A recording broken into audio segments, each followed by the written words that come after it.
Hi guys, how are you today? I hope it's a good day for you. It's been a rough week for me. I've got a cold and a little stuffy and not feeling so well, so I decided not to be on camera. I'm feeling a little invisible today.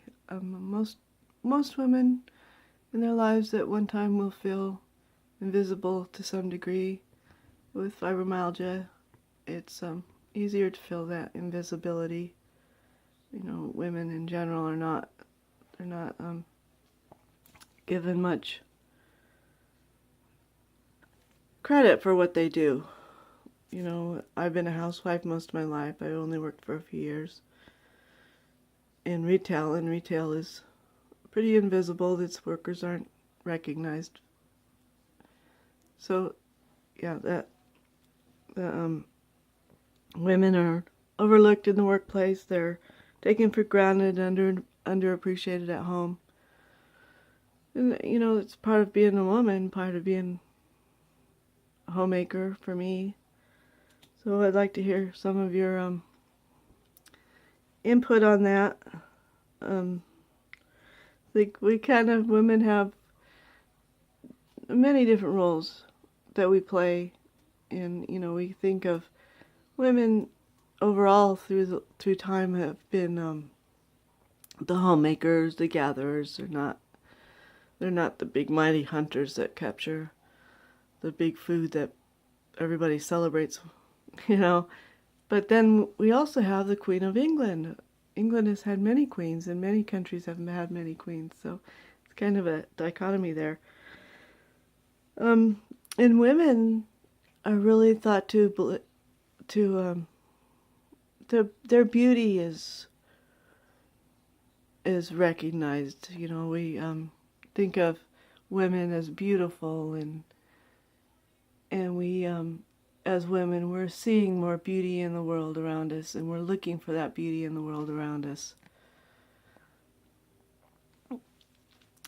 And we're criticized for it at the same time. We expect each other to try our best to look nice, and our men expect that of us to a certain degree, or maybe we're just putting that on ourselves. It's hard to know.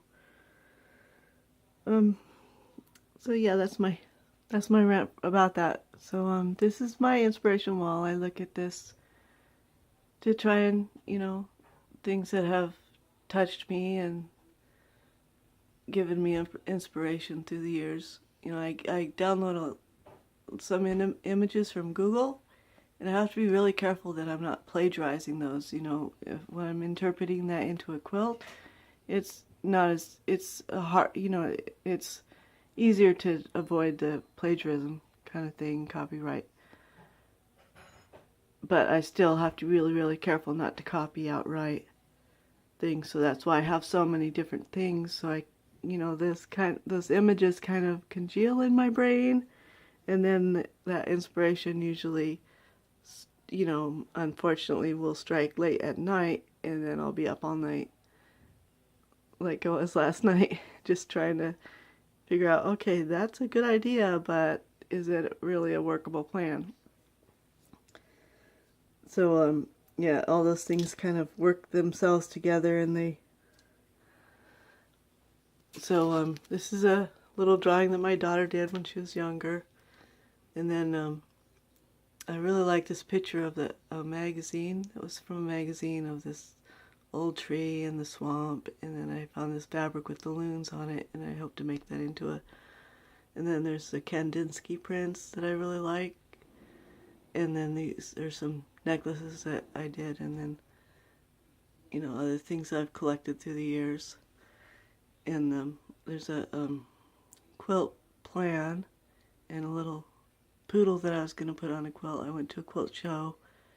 Lots of little things that kind of inspire me. This embroidery thing. And it's a lot of fun to just put things up and let them work around in my brain for a while.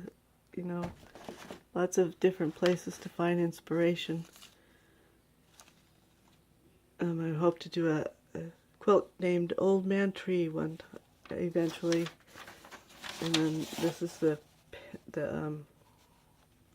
what's it called? Fibromyalgia. Thank you.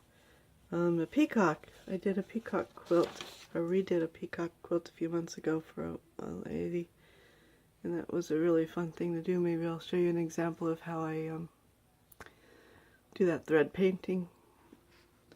So yeah, I hope you guys can find some inspiration from this and continue to work with,